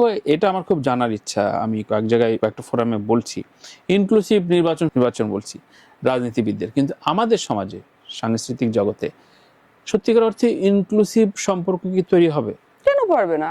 কি বলে মনে হয়? কাজ করছে না, কেন কাজ পারবে করছে, না? বিচ্ছিন্নভাবে কাজ করছে, না কিন্তু না না, বিচ্ছিন্ন তাদের ভাবে না, নানান ভাবে খুবই তারা তো আসলে খুবই তারা শুনেন, সংকটে বাংলাদেশের আছে ইত্যাদি ইত্যাদি বলে। তারা বাংলাদেশের মানুষ তো সবাই সংকটে আছে, কে সংকটে নাই? আপনি ভালো আছেন, বাংলাদেশের নাগরিক মানেই সে এখন সংকটে আছে। তো মানে ব্যাপারটা এরকম না যে আমরা কেউই ভালো আছি, আমরা সবাই সংকটে আছি। এখন কে কার সংকটটাকে কিভাবে দেখছে এটা ইম্পর্টেন্ট। চঞ্চল চৌধুরীর সাথে আমি বনলতা এক্সপ্রেসে, উনি আমার কো অ্যাক্টর, আমরা একসাথে কাজ করছি এবং আমরা আরো ভবিষ্যতে কাজ করব। এবং আমি আরিফিন শুভর কথা দৃঢ় কণ্ঠে বলেছি, এখনো আবার বলছি, আরিফিন শুভ মুজিবে যেই অভিনয় করেছে, যে চেষ্টা করেছে, আমি ওকে সালাম জানাই যে এই ছেলেটা এত ডেডিকেটেড এবং এত হার্ড ওয়ার্ক করেছে, কিন্তু তাকে ঠিক করে কাজে লাগাতে পারেনি, এটা ডিরেক্টরের ব্যর্থতা, এটা ওই প্রোডাকশন টিমের ব্যর্থতা, যে ওই প্রোডাকশনটা এরকম লেম হয়েছে। এত কোটি কোটি টাকার ওইখানে আসলে মানে লেনদেন হয়েছে এবং যেখানে টাকা মেরে দেওয়া হয়েছে, কিন্তু সেইটার দোষ তো আর ওই আরিফিন শুভর না। সে তার জায়গায়, সে তার অ্যাক্টিং ঠিক করেছে। আমি তো তার আমি এটা লিখেছিলামও মানে ফেসবুকে, যে মানে আরিফিন শুভ তার জীবন দিয়ে সিনেমাটা করেছে, কিন্তু এইরকম টেকনিক্যাল টিম এবং এইরকম ডিরেকশন, মানে এর চেয়ে বাজে একটা সিনেমা বাংলাদেশে হইতে পারতো, মানে এটা হওয়ার কথা না। কারণ এইরকম সিনেমা বানানোর কথা না একজন শেখ মুজিবকে নিয়ে, এটা খুবই খুবই বাজে হয়েছে। সো সেইটা তো তার দোষ না, সে তার কাজটা করে যাবে, সে নতুন সিনেমায় যুক্ত হবে এবং সে সিনেমা করবে। মানে আপনি কোন দলকে সাপোর্ট করেন, আপনি কার হয়ে কাজ করেছেন, এটার জন্য যদি পরবর্তী সরকার এসে আপনার কাজে বাধা সৃষ্টি করে, তাহলে তো সেই সরকার আমাদের জন্য গ্রহণযোগ্যই না। সেই সরকার আমাদের জন্য গ্রহণযোগ্যই না। কারণ আপনি একজন শিল্পীকে বা একজন মানুষকে, আপনি ধরেন আপনি একজন মানুষ, আপনার মনে হয়েছে আপনি এর সাপোর্ট করছেন, মানে এর সাপোর্ট করার জন্য আপনাকে যদি আমি বলি আপনি এই দেশে থাকতে পারবেন না, আপনি এই কাজ করতে পারবেন না, আপনাকে এইটাই বাধা দেওয়া হবে, ওইটাই বাধা দেওয়া হবে, তাহলে তো এটা তো ফেয়ার না। কিন্তু বাঁধন, এগুলো তো চর্চা অনেকদিন ধরে হয়ে আসছে। এটা তো হয়েছে, এটা চেঞ্জ করতে হবে ভাইয়া, এগুলো নিয়ে কথা বলতে হবে। ধরেন আপনাকে আমাকে কথা বলতে হবে। এখন আমি যদি বিদ্বেষী ছড়াই, আমি যদি ধরেন এখন বলি যে না এই যে ওরা এগুলা করছে ওদের শিক্ষা হচ্ছে, তাহলে আর কোনো পরিবর্তন তো হবে না। আপনাকে তো পরিবর্তন হওয়ানোর জন্য আপনার কথা, আপনার কনভারসেশন করতে হবে, আপনাকে একটা প্রগ্রেসিভ চিন্তা করতে হবে যে কিন্তু আমাদেরও সবারই এক ধরনের মার্জিত মানে বোধ থাকা, পরিমিতি বোধ থাকাটা ভীষণ জরুরি। তো সেইটা যার যার যার যার লেভেলে তার তার থাকবে, এটাও কিন্তু আমরা নির্ধারণ করে দিতে পারবো না। আপনি কতটুকু কথা বলবেন, আপনি কতটুকু মার্জিত হবেন, কতটুকু আপনার পরিমিতি বোধ থাকবে, এটা কি আমি নির্ধারণ করে দিব? তাহলে তো সেই একই কথা হইলো। তো এটা আপনার শিক্ষা, আপনি আপনি কি করবেন, আপনি কি করবেন না, এটা একান্তই আপনার ব্যাপার। তুমি এখন শুধু সিনেমাটা নিয়েই বেশি আগ্রহ দেখাচ্ছ না, সিরিজও নিজের প্রোডাকশন বা প্রযোজনা সংস্থা অনেকেই তো করছে, তাই সেই আমার ইচ্ছা আছে কিন্তু এখনই না। মানে আমার যেটা হয়েছে ভাইয়া, আমার যেহেতু অনেক টাকা আছে তোমার, আমার তো আচ্ছা হ্যাঁ, ওই টাকাটা যখন আমি হাতে পাবো তখন চিন্তা করে দেখতে পারি। তখন আমি যে কত সিনেমা বানাবো, মেয়েদেরকে দিয়ে খালি সিনেমা বানায় আমি ভরায় ফেলবো, বুঝছেন? কিন্তু টাকাটা এখনো আমি চোখে দেখি নাই আর কি, কোথায় আছে, আকাশে বাতাসে মহাশূন্যে। তো ওইটা আসুক, তারপরে ধরেন একটা ব্যবস্থা করা যাবে। কিন্তু তখন আমার এইম হচ্ছে যে আমি হচ্ছে সব মেয়েদেরকে দিয়ে সিনেমা বানাবো, মেয়ে প্রডিউসার থাকবে, মেয়ে ডিরেক্টর থাকবে, মেয়ে সিনেমাটোগ্রাফার থাকবে। কি দোষ করলো? ছেলেরা থাকবে। আমি পুরুষদের সবচেয়ে ভালোবাসি। মেয়েদের ছাড়া কোনো কাজই করবে না, আবার বললাম না, মেয়েদের তো কাজ করার স্কোপই নাই এখন। এই স্কোপটা দিব, ছেলেরা আমাদের সাথে থাকবে। এই যে এখন যেমন মেয়েরা সাথে ফোমের বিজ্ঞাপনে মেয়ে থাকে 4টা, আর তুমি স্কোপ নাই, তুমি বলো না, স্কোপটা নাই আমাদের কোনো কাজ করার স্কোপ নাই। সো আমি মিডিয়াতে সেই স্কোপটা করতে চাই, সেটা আমার এইম। আর এমনিতে আমি আমার মতো কাজটা করে যেতে চাই, বাট ডেফিনেটলি ভবিষ্যতে আমার প্রোডাকশনে আসার ইচ্ছা আছে এবং ডিরেকশনে আসারও ইচ্ছা আছে। রেহানার পরে অনেক ইয়াং ডিরেক্টররা তোমার কাছে আসতে শুরু করেছে, একটা হোপ বা নতুন ডাইমেনশন। তো এইগুলো তুমি হ্যান্ডেল করেছো কিভাবে? অনেক নতুন নতুন আইডিয়াস নিশ্চয়ই তোমার কাছে শেয়ার করেছে। আমি তো অনেকের সাথে কাজও করেছি, মানে নতুনদের সাথে, এবং আমি এখনো নতুনদের জন্যই কাজ করতে চাই। তার মধ্যে ভুল টুল হয়নি যে না কেন কাজটা ধরলাম? না, এখনো পর্যন্ত এরকম ভুল করার মতো এখনো কোনো ভুল করি নাই আর। অনেক ভালো ভালো নির্মাতা আছে বলে আমি তো বিশ্বাস, মানে কি এটাই সত্য, এটাই মানে সত্য আর কি, যে বাংলাদেশে প্রচুর ভালো ডিরেক্টর আছে, প্রচুর ভালো সিনেমাটোগ্রাফার আছে, এবং আর্টিস্টরা তো অসাধারণ। মানে আমরা যেভাবে গ্রুমড, এরকম আর্টিস্ট আপনি কোনো পৃথিবীর কোথাও পাবেন না। আমরা যেখানে আপনি যে নিয়ে আমাদেরকে ছেড়ে দিবেন, আমরা ওইখানে যে অভিনয় করতে পারবো। আপনি অন্যান্য আর্টিস্টরা এরকম সিচুয়েশন, আমরা যেভাবে শুটিং করি ওরকম সিচুয়েশন ওরা ধরেন ওইখানে মারা যাবে। আচ্ছা, বুঝছেন যে মানে এই সিচুয়েশনে কেমনে এরা অ্যাক্টিং করতেছে। আমরা গাছের পিছনে যে কাপড় চেঞ্জ করে ফেলতে পারতেছি, আমরা ওয়াশরুম নাই এরকম জায়গায় গিয়ে মানে ধরেন দিনের পর দিন শুটিং করতেছি, মানে ঝড় নাই, বৃষ্টি নাই, মানে আমরা যেই রকম করতেছি, মানে যেইভাবে আমরা গ্রুমড, আমাদেরকে আপনি খালি ব্যবহার করেন, আপনি দেখেন ব্যবহার করতেছে বলেই তো এখন সিনেমাগুলো এরকম ভালো ভালো জায়গায় যাচ্ছে, রাইট? ইদানিং কাজ কম হলেও সামনের বাংলাদেশে ভালো একটা হোপ দেখো। খুবই ভালো দেখি, খুবই ভালো। এখন ইয়াং জেনারেশন অন্য লেভেলের, মানে ওরা ওদের কাজ, ওদের চিন্তা, ওদের মনন, ওরা অন্য লেভেলের, মানে ওরা অত সংকীর্ণ মনাই না। ইয়াং যারা অ্যাক্টর অ্যাক্ট্রেস আছে তাদের মধ্যে আমি অনেক সম্ভাবনা দেখি, এবং তাদের আপব্রিঙ্গিং অনেক ভালো। তারা কিন্তু এরকম হিংসা, বিদ্বেষ, মানে হানাহানি, ওরা কাজে ফোকাস, ওরা যার যার কাজে ফোকাস, এবং এত ছোট মনের না। এটা ভালো। আমার তোমার এখন নিজের সাথে নিজের কোনটা চ্যালেঞ্জ মনে হয় যে এটা আমার চ্যালেঞ্জ? আমার ভীষণ ডিপ্রেশনের প্রবলেম, আমার যে ক্রনিক ডিপ্রেশনটা আছে এবং বর্ডারলাইন পার্সোনালিটি ডিসঅর্ডারটা আছে। তো আমার এই ডিজিজ দুটো আমার লাইফে একটা অনেক বড় প্রবলেম। এই দুটো যদি না থাকতো, এটার জন্য আমার মেডিসিনও খেতে হয়, এই দুটো না থাকলে আমার মনে হয় আমার লাইফটা আরো সহজ হতো। মানে যে আজকেই জরিপটা আসছে 43% মানুষ বাংলাদেশে মানসিক রোগী, কিন্তু তারা জানে না বা কনসার্ন না বা বলতে চায় না। মোটামুটি না, আমি সম্পূর্ণ সব জ্ঞানে বলছি আপনাকে। তো এর ভিতর দিয়েও তোমার কাজ চালিয়ে যেতে হচ্ছে। ইদানিং কালে কার কাজ ভালো লাগলো তোমার নিজস্ব প্রোডাকশন বাইরে? সাবা একটা সিনেমা দেখলাম আমি, অসাধারণ। দেলুপি একটা সিনেমা দেখলাম, অসাধারণ, মানে আমি মুগ্ধ। দেলুপি তো আমাদের সাথে রটরড্যাম যাচ্ছে, তো আমি রোহিতের জন্য ওয়েট করতেছি। রোহিতটা তো আমি ট্রেলার দেখেই উড়ে গেলাম আর কি। তো মানে প্রচুর ভালো কাজ আছে। তারপরে বাড়ির নাম শাহানা একটা সিনেমা দেখলাম, ওটাও খুব ভালো লেগেছে আমার।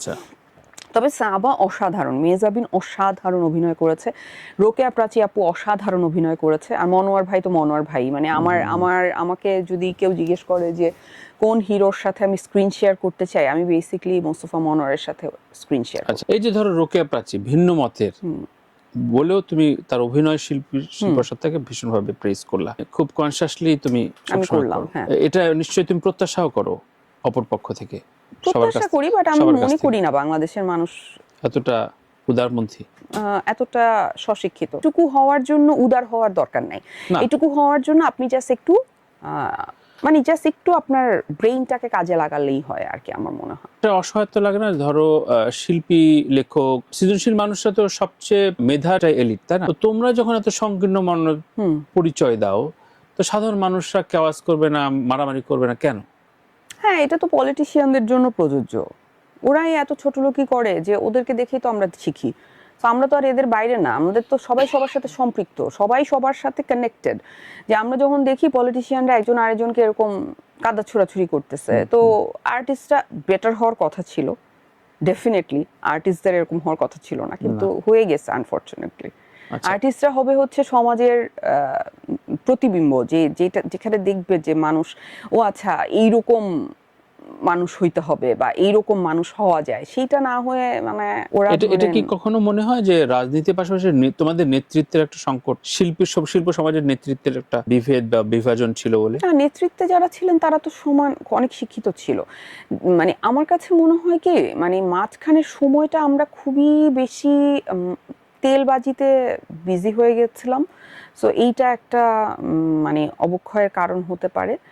আর ওই জেনারেশনটাই একটা আমার কাছে মনে হয় যে ডিস্টার্ব।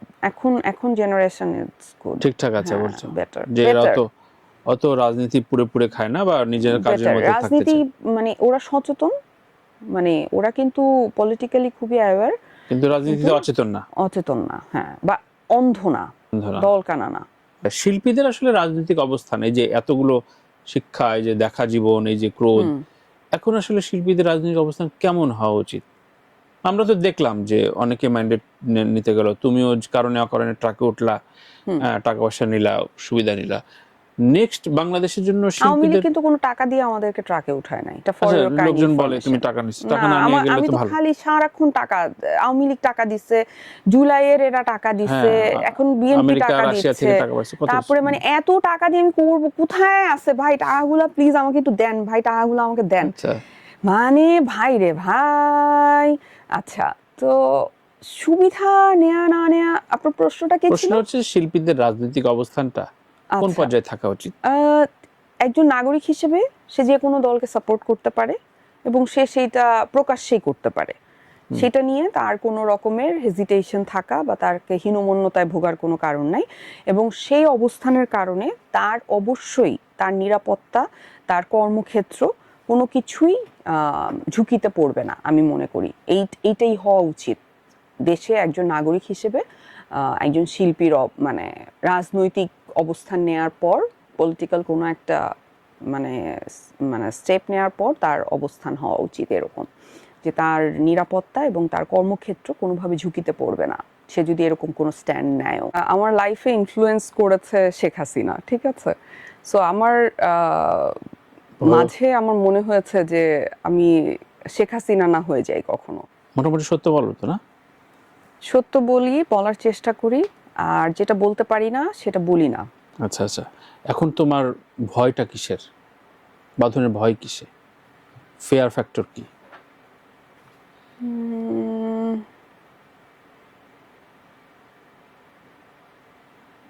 কাউকে ভয় পায় না? না না, খুব ফানি লাগবে। আমাকে কিন্তু খুবই আমার লাইফে ইনফ্লুয়েন্স করেছে শেখ হাসিনা, ঠিক আছে? সো আমার মাঝে আমার মনে হয়েছে যে আমি শেখ হাসিনা না হয়ে যাই কখনো। সো আমার শেখ হাসিনা না হয়ে যাও? হ্যাঁ, মানে ওনার মতো মেন্টাল স্টেটে কখনো না চলে যাই, বিকজ আমি অনেক ইনফ্লুয়েন্সড ওনাকে দিয়ে আমার লাইফে। আচ্ছা, তো আমার কাছে মনে হয় যে আমার যে ট্রমা, আমার যে সিচুয়েশন, তো তখন মনে হয় যে মেবি যদি আমার থেরাপি না করতাম বা আমি যদি মেডিসিন না খেতাম, আমি যদি ডক্টরের কাছে না যেতাম, মেবি কোনো এক সময় আমারও মেন্টাল স্টেট ওনার মতো হয়ে যেতে পারে। এটা একটা ভয় আমার। অনেকক্ষণ পরে মানুষজন বুঝবে, আমি একটু বুঝবো একটু পরে। অলরেডি পাস করেছো কিন্তু চেম্বার দাও না। অপূর্বর দাঁত ব্যথা হলে তোমার কথা মনে পড়ে কিন্তু তোমাকে যেতে পারে না? না, আমার এটা খুব ভালো লাগে, কারণ কারো দাঁত ব্যথা হইলে আমার কথা মনে হয়। এটা একটা চেম্বার কবে দিবা? আর একটু বয়স হলে দিব ভাবছি, যে কোনো একটা সময় দিব। আমি হয়তো প্র্যাকটিস করব না, টাকা পয়সা সংকট নাই যেহেতু এখন। না, এখন সেটার জন্য না ভাইয়া, দুইটাতে আমার এফোর্ট দিতে হবে। আপনি ধরেন আমি একটা চেম্বার দিয়ে দিলাম, ডাক্তার দিয়ে চালাবো, এরকম করলাম, এরকম করে হয় না ভাইয়া। মানে আমি তো অনেক সিরিয়াস টাইপের মানুষ, আমি কিন্তু কোনো কিছুই মানে হাফ হার্টেড করতে পারি না। মানে ধরেন আমি যেটা করব তখন আমাকে অনেক সিরিয়াসলি করতে হবে। তো এখন আমি যদি ওইটা করতে যাই তাহলে আমার অ্যাক্টিং এর জায়গাটায় আমি হয়তো এইভাবে সময় দিতে পারবো না। আবার যদি পলিটিক্স আর অ্যাক্টিং তো সুন্দরভাবে দুটো আমি তো পলিটিক্স করছি না, আমি যে সচেতন থাকছি আর কিছু না, এটা তো পলিটিক্স করা বলে না। পলিটিক্স তার মানে কোন একটা দলভুক্ত হলে ওটা পলিটিক্স বলে না? মেবি মানে পলিটিশিয়ান হওয়ার জন্য পলিটিক্স। কিন্তু চেম্বার কবে দিচ্ছ বলো? চেম্বার 50 বছর হইলে বয়স।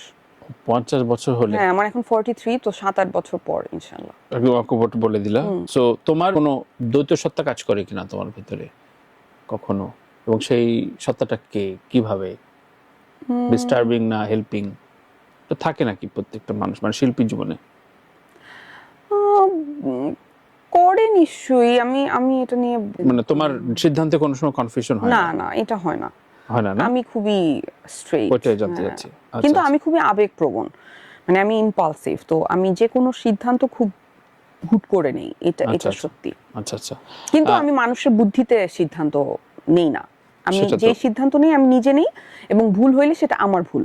মানে আমি কাউকে দোষ দিতে পছন্দ করি না। মানে ধরেন আমি আপনাকে বলবো না যে এই যে আপনার বুদ্ধিতে আমি এটা করছি, বিকজ আমি মনে করি যে আপনি বললেই তো হইলো না, আমি তো আমার বুদ্ধিটা মানে একদম লায়াবিলিটিস নিয়ে নিজের লায়াবিলিটিস নিজের কাছে রাখতে চাও একদম। মানে কেউ যদি এর পরবর্তীতে ধরে যে কেন বিপ্লবে গেছিলা, এটা আমার বুদ্ধি, আমার মনে হচ্ছে তো ইনফ্লুয়েন্স করছে, অমুক টাকা পাঠাচ্ছে, এগুলো বলবা না? না, এরকম বলবো না। এটাই অনুপ্রেরণার জায়গা নাকি অনেক মানুষের একটা জীবনে বদলায়। তোমার অনুপ্রেরণার মানুষগুলো কতবার বদলেছে? অনেক। আমি এক এক সময় এক এক চারটা নাম শুনি, বলা যাবে এরকম নাকি? না, এরকম করে আলাদা করে বলা যাবে না, বলা যাবে না। আফটার রেহানা সাকসেসের পর তুমি খুব বেশি ফেস্টিভ্যাল ফ্রিক হয়ে গেছো। মানে তোমার কাছে মনে হয় যে 4টা টিকিট বিক্রি হলো তো কি হয়েছে, আমি তো নেদারল্যান্ডে যাচ্ছি। এই যে একটা মানে বাজে লোভ তৈরি হয়েছে তোমার, মানে একটা অন্য লোভ তৈরি হয়েছে, এটা কি তুমি অন করো? মানে তুমি মনে হচ্ছে তুমি একটা পাল্টে গেছো?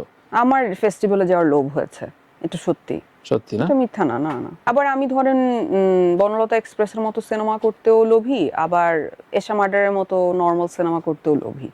সো আমি সব কাজই করতে চাই আসলে। এখন আমি এক্সপ্লোর করতে চাই। হ্যাঁ, এখন আমি এক্সপ্লোর করতে চাই। এখন আমি আর আমাকে ওই জায়গায় বাঁধা রাখতে চাই না যে ও আচ্ছা আমি শুধু মানে ফেস্টিভ্যাল সিনেমা করব, অন্য সিনেমা করব না।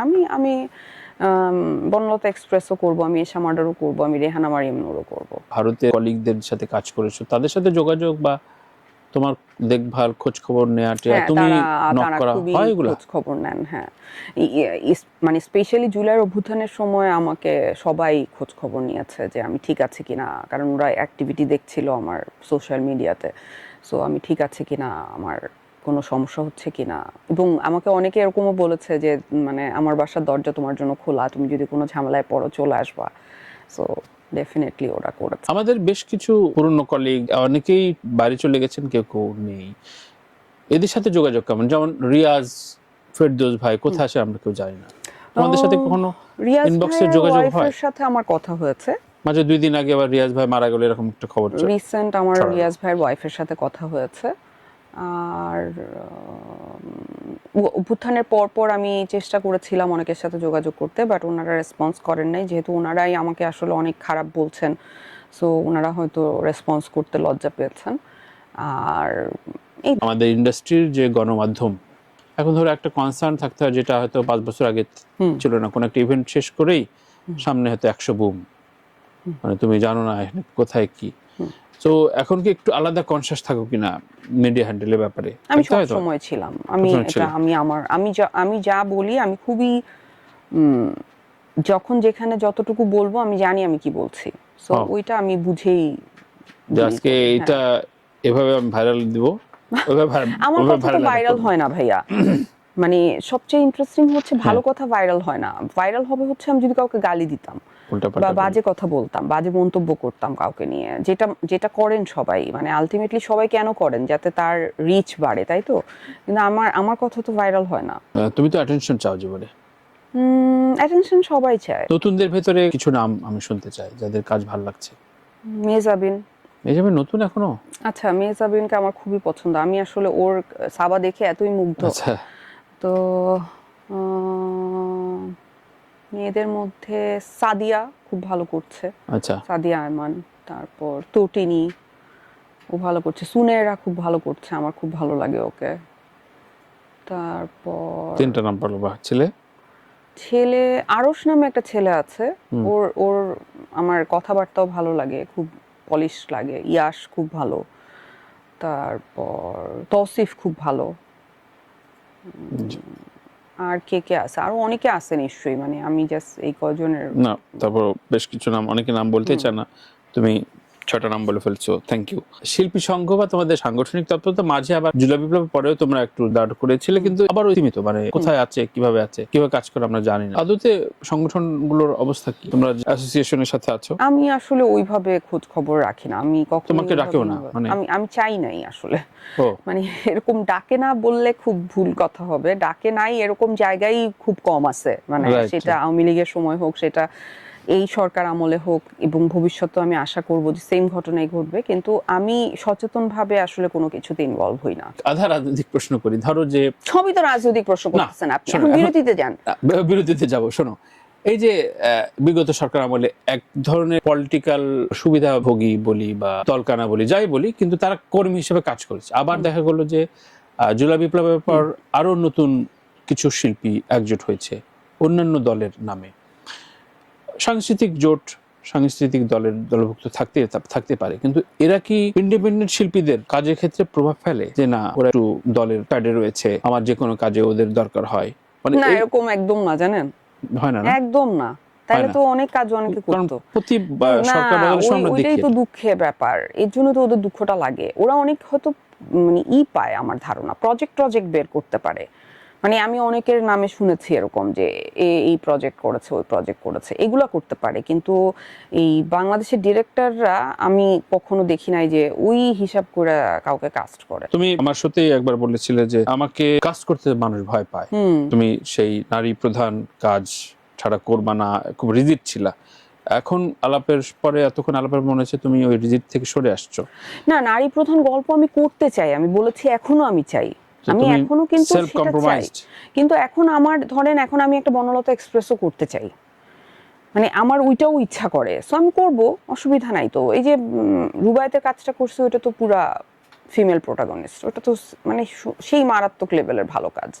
আচ্ছা, যদিও ওইটাতে আমি প্রোটাগনিস্ট না, ওটাতে একটা ইয়াং মেয়ে কাজ করেছে, যে নতুন একটা অ্যাক্ট্রেস, এবং সে অসাধারণ করেছে। ও আমাকে নিয়ে খুবই প্রাউড, সে খুবই গর্বিত যে তার মা এত ভালো ভালো কাজ করছে এবং সবাই তাকে চিনে, সবাই তাকে পছন্দ করে, কিন্তু সে আবার আমাকে নিয়ে ফ্রাস্ট্রেটেড। কারণ হচ্ছে এইরকম মা ও চায় না, এরকম বিপ্লবী বিদ্রোহী মা। তুমি গরিব হওয়া কেন চুজ করো? তুমি নিজে তো গরিব হওয়াই, আবার বয়ফ্রেন্ডও চুজ করো গরিব। মানে ও বেচারা অনেক জীবনে দুঃখ ওর এটা নিয়ে, যে তুমি কেন এরকম। কোনো রানিং বয়ফ্রেন্ড গরিব নাকি? আমার সব বয়ফ্রেন্ড গরিব, আমার জামাইরাও গরিব ছিল আনফরচুনেটলি। এই ছবিটাও তুমি কন্যার পরামর্শ করেছো। তোমার অভিনয় এবং এখনকার যাবতীয় কর্মজীবন সম্পর্কে তার ধারণা কোনো কি পরামর্শ দেয়? সেটা হচ্ছে যে ও আমাকে নিয়ে খুবই প্রাউড, সে খুবই গর্বিত যে তার মা এত ভালো ভালো কাজ করছে এবং সবাই তাকে চিনে, সবাই তাকে পছন্দ করে, মেয়েরা তাকে ফলো করে, সব পছন্দ, কিন্তু সে আবার আমাকে নিয়ে ফ্রাস্ট্রেটেড। কারণ হচ্ছে এইরকম মা ও চায় না, এরকম বিপ্লবী বিদ্রোহী। ও আচ্ছা, ওই পোরশনটা। আচ্ছা, বিপ্লবী বিদ্রোহী এবং হচ্ছে সবকিছুতে এরকম করে এবং গরিব হওয়া চুজ করে। আমাকে বলছে, মা তুমি গরিব হওয়া কেন চুজ করো? তুমি নিজে তো গরিব হওয়াই, আবার বয়ফ্রেন্ডও চুজ করো গরিব। মানে ও বেচারা অনেক জীবনে দুঃখ ওর এটা নিয়ে, যে তুমি কেন এরকম। কোনো রানিং বয়ফ্রেন্ড গরিব নাকি? আমার সব বয়ফ্রেন্ড গরিব, আমার জামাইরাও গরিব ছিল আনফরচুনেটলি। আমি চাইছিলাম বড়লোক হোক, কিন্তু এরাও গরিব ছিল। তোমার জামাইয়ের ছিল? না না, এত গরিবের গরিব ছিল, আমার বাপের বাসায় থাকতো। প্রচুর, অনেক তোমার কলিগরা বলছে। আমার কলিগরা তো কত কিছু বলে, সব টাকা নিয়ে ওকে বের করে ওকে বের করে দিছি, কিন্তু ও ধরেন ছিল আমার বাপের বাসায়, তারপরে এখন যে আরেকটা বউয়ের বাসায় থাকে, তো এরকম লোককে বিয়ে করছিলাম। আর তারপরে ধরেন আমার বয়ফ্রেন্ডরা ভালো, খুবই ভালো, কিন্তু সমস্যা হচ্ছে যে ওরা গরিব। তো এখন ধরেন আমি গরিব হওয়া চুজ করি, আমি বিদ্রোহী, আমি বিপ্লবী, তারপরে আমি এরকম কঠিন কঠিন কাজ করি, এগুলো নিয়ে আমার মেয়ে হালকা ফ্রাস্ট্রেটেড, বাট সে ভীষণ প্রাউড, সে আবার প্রাউডও at a time. So complex situation আর কি। খুবই স্বাভাবিক। আমি তোমার মেয়েকে বুঝতে পারছেন, মেয়েকে বুঝতে পারছি, আমি ওর অনুভব পক্ষে, ওর করছেন, দলে। হ্যাঁ। এই ছেলে বা মেয়ে তোমার কথা বলে, তোমার কোনো একটা আলাপে সেটা প্রকাশ করেছে, সেটা অন্য ধরনের ফ্যান, তোমার অভিনয় না বা তোমার ব্যক্তি জীবনের। একটা দুইটা ঘটনা এরকম আলাদা করে বলাটা ডিফিকাল্ট। আমার আমার জুলাইয়ের অভ্যুত্থানের সময় এরকম একটা হয়েছে। আমি যখন রাস্তায় ছিলাম 3 তারিখে, 3rd অগস্ট, তো আমি তখন স্টুডেন্টরা ডাক দিল, আমরা শহীদ মিনারে গেলাম। তো ওখানে গেলাম, আসার পথে একটা মেয়ে, ও চিনেছে আমাকে, চিনে ও জাস্ট আমাকে জড়ায় ধরে হাউমাউ করে কাঁদছিল আর বারবার বলছিল, আপু আপনি জানেন না আপনি কি করছেন আমাদের জন্য। তো এইটা আমাকে অনেক মানে ইন্সপায়ার করছে, যে ওর ওর মানে এতভাবে কাঁদছিল অ্যান্ড বারবার আমাকে জড়ায় ধরতেছিল। তারপর আরেকটা মেয়ে, আমাদের একজন অনেক বড় নৃত্যশিল্পীর মেয়ে, তো সে এরকম একটা প্রোগ্রামে ওর সাথে আমার দেখা হচ্ছে, তো ও আমাকে পরিচয় দিচ্ছে যে আপু আমি তো ওনার মেয়ে, কিন্তু আমি আপনার ফ্যান। তো বলছে যে ওর একটা খারাপ সময় যাচ্ছিল, তো তখন ও আমার একটা ইন্টারভিউ দেখে ও ইন্সপায়ার্ড হয়েছে এবং ওর মনে হচ্ছে যে জীবনে আসলে শেষ বলে কিছু নাই, আবার শুরু করা যায়। তো ও তারপর আবার তার লাইফ স্টার্ট করতে পারছে। সো এইটা আমাকে মানে এরকম আরো অনেক ঘটনা আছে যেগুলো মেয়েরা এসে এসে আমাকে বলে, ছেলেরাও বলে অনেক সময় যে তোমার এই ঘটনাটা বা এই স্ট্যাটাসটা আমাকে খুব ইন্সপায়ার করছে। তো তুমি বললে যে কারো পরামর্শ নাও না, তারপর তোমার দুঃখ বা খুব ক্রাইসিস মোমেন্টে কারোর সাথে শেয়ার করো না, নাকি এরকম মানুষ বদলায়? আছে দুই একটা। আচ্ছা, হ্যাঁ হ্যাঁ আছে। জাতীয় প্রশ্ন সব প্রতিবারই বলি, সিঙ্গেল মাদার, একা মেয়ে চলতে গেলে সামাজিক প্রশ্ন থাকে। এটা আমার প্রশ্ন না, এটা নির্ঝরার অপূর্ব প্রশ্ন যে বিয়ে শাদী করবা কিনা। বিয়ে করতে চাইছিলাম ভাইয়া, মাঝখানে কয়েক রকম ছেলেও খবর দেখছিলাম। দেখলাম আমি গত না 6 না না, মাসে। আমি কয়েক রকম কথাই বলছি।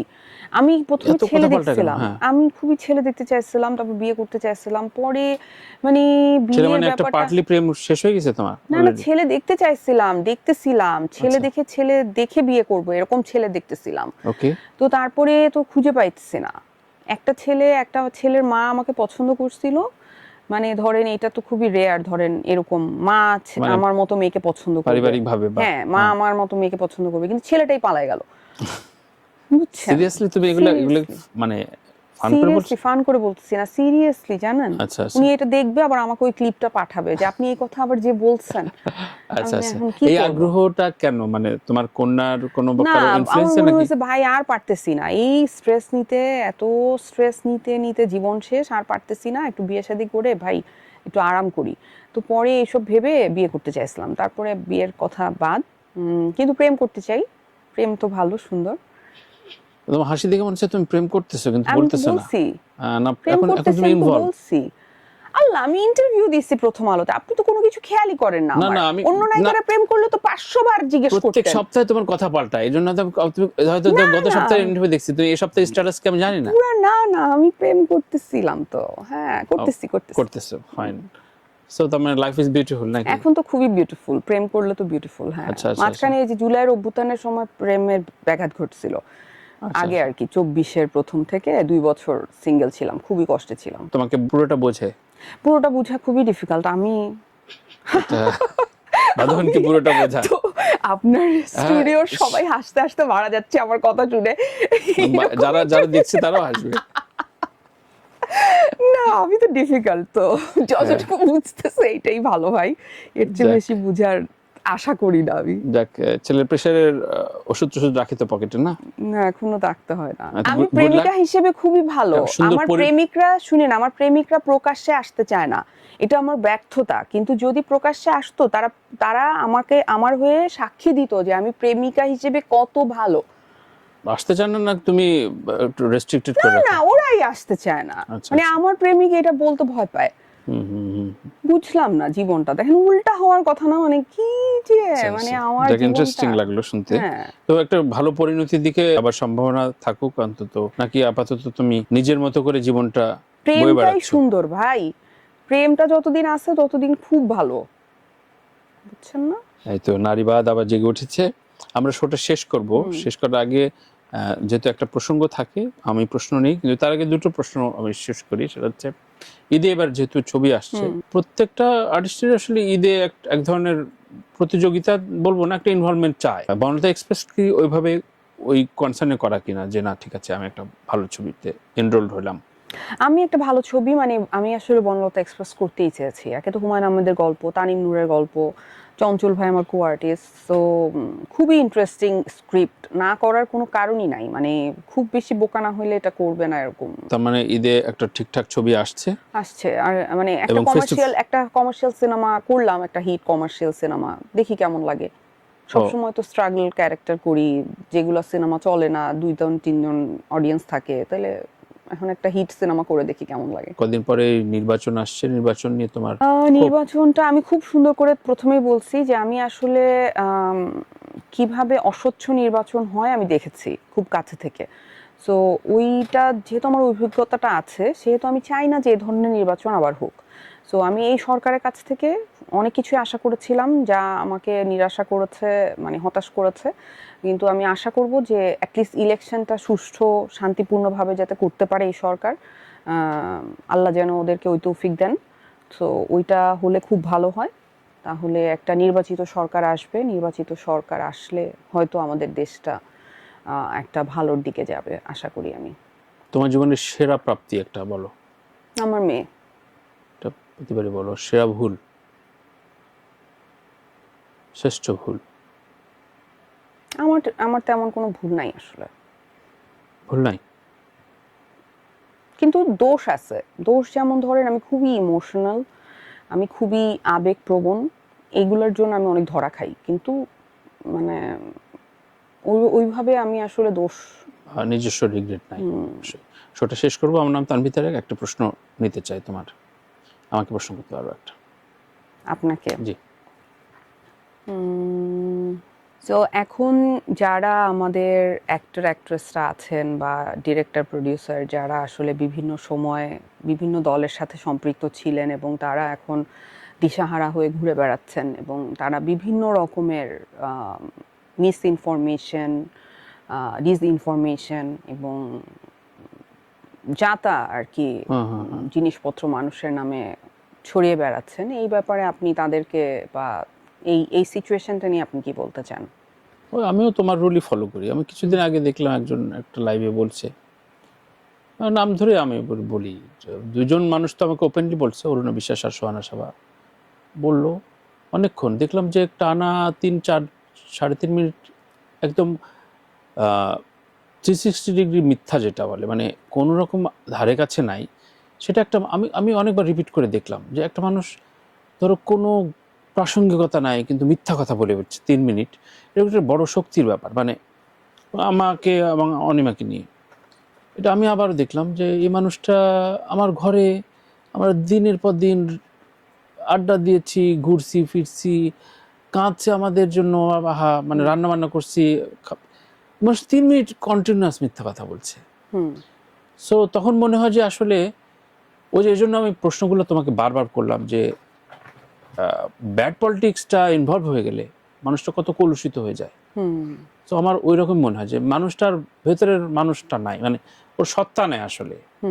নাহলে মানে আমি হারাম বলতে অ্যাকুরেট ভাবে একটানা 3 মিনিট একজন সম্পর্কে, তার জামাই ভাগে নিয়ে যায়নি, তার বাড়িতে চুরি করি নাই, তার টাকা মারি নাই, ধরো যে কারণে মানুষের ক্রোধ তৈরি হতে পারে, তাই না, বা তার কোনো আত্মীয়স্বজনকে আমরা হিট করি নাই, কিন্তু আমাদের বিরুদ্ধে বলে যাচ্ছে।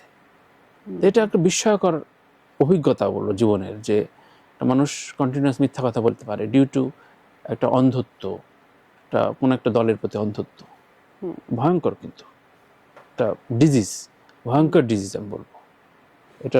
এটার চিকিৎসা কোথায় আছে আমি জানি না, কিন্তু ভয় লাগে, মানে ভয় লাগে ওই অর্থে যে উনাকে দেখে ভয় লাগে, উনার মেন্টাল স্ট্যাটাসটা কোথায়, কোন লেভেলে আছে। খুবই অসহায় লাগে ওকে দেখে, যে এত অসহায়ত্ব মানুষের থাকে। তো আমাদের ইন্ডাস্ট্রির ভবিষ্যৎ আপনি কেমন দেখছেন আগামী নির্বাচনের পর? বাংলাদেশ নিয়ে আমার খুব মানে আশাবাদী থাকতে ভালো লাগে। মানে এত দুঃখ কষ্ট সয়ে একটা শহর একটা দেশ টিকে যায় বারবার এবং আবার দাঁড়ায় ওঠে, মানে ওয়ান মোমেন্টে বাংলাদেশ নিয়ে কোনো মানে অন্য কিছু ভাববারই সুযোগ নেই। এবং এটা দুর্দান্তভাবে আবার নতুন ফরম্যাটে, যেটা বলো অনেকগুলো নতুন নতুন নির্মাতা আসছে, ইয়াং ব্লাড তৈরি হয়েছে, যারা আসলে সত্যিকার অর্থেই পলিটিক্যাল খুব কনসাস, কিন্তু বদারই করে না তুমি কোন দলের কি করে আসছো, কিন্তু কাজ করে যাচ্ছে, একটা না সিরিয়াসলি কাজ করে যাচ্ছে দেশে বিদেশে, অনলাইনে অফলাইনে। সো বাংলাদেশের দারুণ একটা হোপ আছে, আমি বিশ্বাস করি। মানে চূড়ান্তভাবে কেউ যদি মানে একটা যুদ্ধ বিগ্রহের ভিতরে না পড়ে, বাংলাদেশ মানে উইল বি ফ্যান্টাস্টিক ইনশাআল্লাহ। থ্যাংক ইউ সময় দেওয়ার জন্য বাঁধন।